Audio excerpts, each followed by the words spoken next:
Mambabastos na siya sa mga tao dito sa Duterte. Ay, nag-picture to ni Aldo pagkatapos siya yung nag-share doon sa kay Ukoy.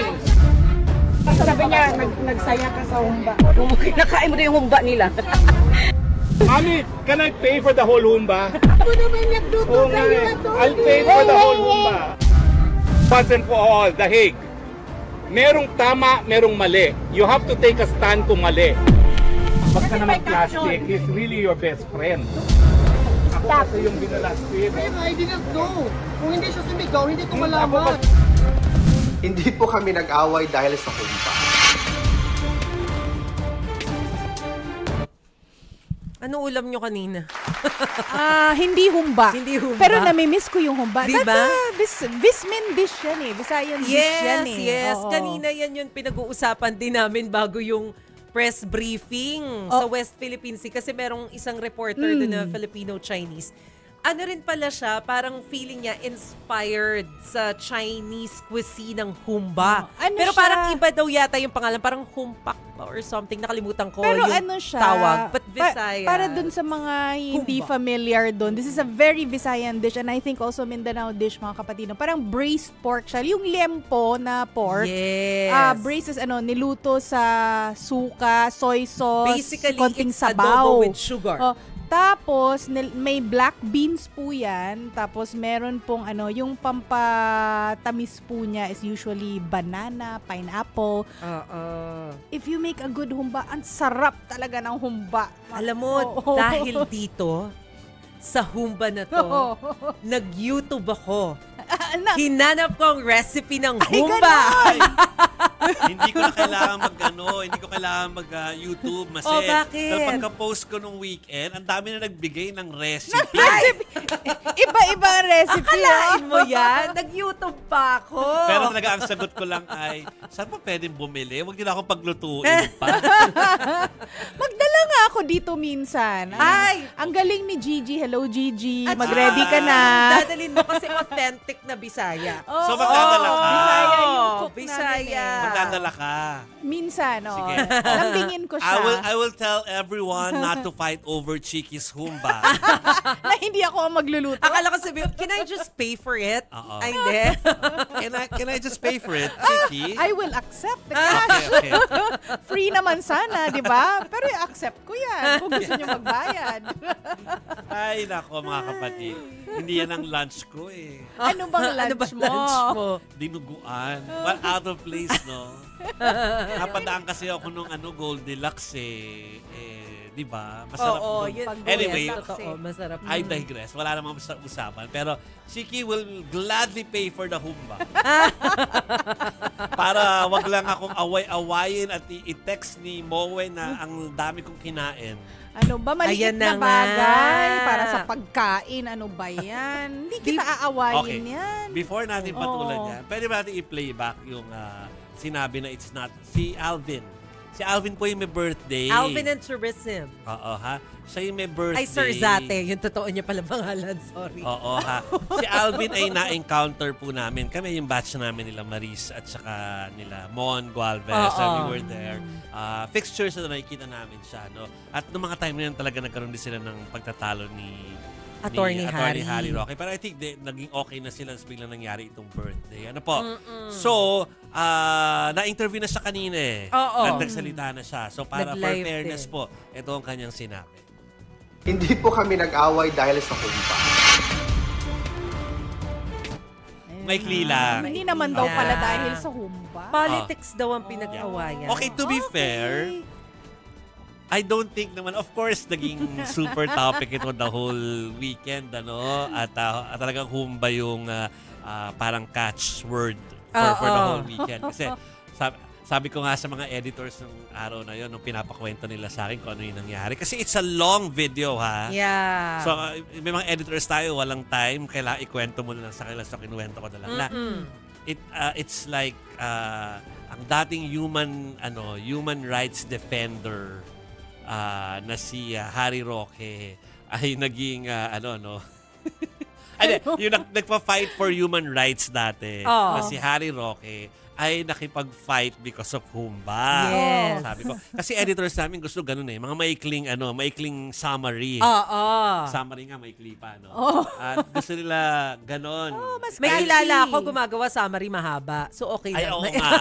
May mga ganun. Summary na nga no? Binahaba. Nagagalit ang mga editors, story editors sa atin kapag ka nag-advisory ka ng mahaba. Kasi parang dapat may kwento mo yan in 2 or 3 sentences tapos dapat ang ano mo, ang iyong pagkikwento. So yun ang sinabi ko dyan. Ano? Pero, alam nyo, kahit na pinapaload ko yan, aliw naman talaga eh, no?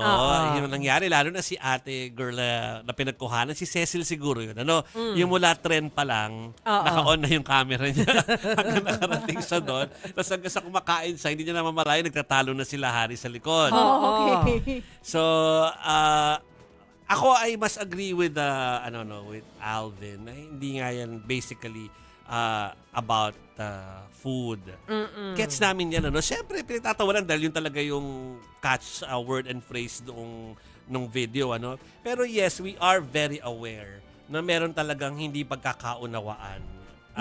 I mean, you're one group, pero meron pang hindi pagkakaunawaan within the group. Hindi naman lahat parehas ng thinking. Oo, I think, di ba? Kasi over the weekend, nakita rin natin yung mga video na inilabas ni Maharlika, nakakampi ni Harry.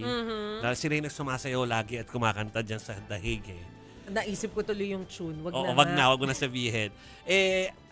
Yun naman, may ibang inaaway naman yun, na faction. I mean, pare-pareho silang nasa universe ng Duterte Defenders, pero medyo meron silang hindi pagkakaunawaan. So naiintindihan natin na ganyan din dito sa Dahig, ano.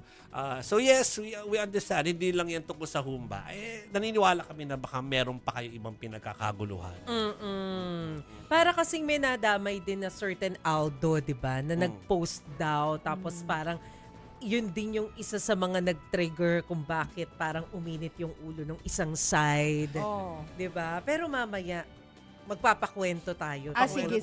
Ano ba yung totoong nangyari dyan? Ano ang Humba ba talaga? Ano pakiramdam niya na yung mga tao, siniscreen grab yung meron kasi nahagip nung camera na yan eh. Nung iba pang mga kuha, no? Na yung kumakain si Harry. Oh yes, nakita ko yun. So, ganun eh. Pakwento tayo. Saktong-sakto eh. Na Yeah. sumusubo siya eh. Na screen grab eh. Hindi ko tuloy napanood yung mga yan.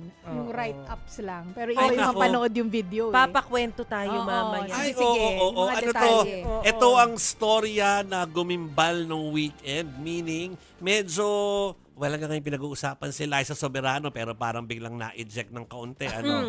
Naging ito, no? Tapos buti na lang merong Aldab na naganap din this weekend. Uy, ba't may amin ng ganun? Oo, mamaya pag-usapan natin yung Aldab, ha?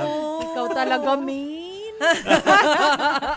So, pero hindi ba ikakaila na yan talaga ang pinag-uusapan? Yung Humba with all the recipes, all the pictures of Humba, ginutom Biglang nyo sumikat kami. na yung recipe ng Humba. Correct. Hindi nga yan sumasagi sa isip ko. Try mo na. Masarap. Bigla Let's indulge. Sinasabi kasi nila parang hindi yon, ang babaw naman kung Humba lang ang dahilan kung ba't sila nag-aaway. Yeah, we know na hindi lang yon. Alam namin na may undercurrents pa yan. Yes. We understand. Pero, eto, bilang parang normal na usap-usapan ng magkakaibigan o kaya magkakamag-anak, alam mo, masakit talaga pag pagkain yung pinagtatalunan. Paano? Masakit. Hindi ka ba masasaktan pag sinabing, ako, yung kapatid ko napakatakaw. Inubos na nga yung spaghetti. Yes, yes. Masakit yun eh. Parang talagang, Personal eh. talagang magsasabi ka na, bilhin ko na lang kaya yan. Oo. Diba? So, Totoo rin ano naman. yan eh. Parang tatamaan yung pride mo. Kahit sa mga reunion, di ba? Yeah. Kapag ka nakaka-contestan doon sa kung ano yung binitbit. Tapos parang, May darating pang bisita, nagsasharon ka na. Yeah. ka na dyan. O bibilhin ko na lang. Babayaran ko na lang ito. Wala ka naman dinala. Tapos ikaw pa pinakamaraming isa Sharon. Ayan na nga. So, Pinagdala ano yan mo eh. ko ng seafood, ang contribution mo, kanin lang. Oo nga. Grabe competition. Ikaw, Chiki, bakit lagi na lang Coke ang ano mo? Ang contribution mo? Wala ka ba ibang madadala? Ganyan. Ang Dahil daming gusto ko, masaya issue. kayo. Hindi ako nagko-cook eh. Pero let's all understand na ano siya ha, ang culture po ng picnic ay talagang na-inculcate po ng mga supporters ng dating Pangulo at ng Vice Presidente dyan sa The Hague. Di ba? Nandun pa ako nung umpisa nila na magpi-picnic in the Yeah. park. Oo. Sa park. Di ba? Oo. So mula nun parang laging nang meron. Tapos talagang bring your own dish, tapos Correct. share yung lahat, di ba? Yes, Oo. Salo-salo. Oo. Bonding Correct. moments nila yun eh. Pero So- alam mo, parang may natandaan pa ako na, di ba, meron pang Facebook Live ba si Attorney Harry dati na may may nagkabati na vloggers din? Sila rin yun. Sila yun. Ayun. Okay. At So, least Sila yun. magkabati. matagal-tagal nga yung Kasi pinaghugutan pa na.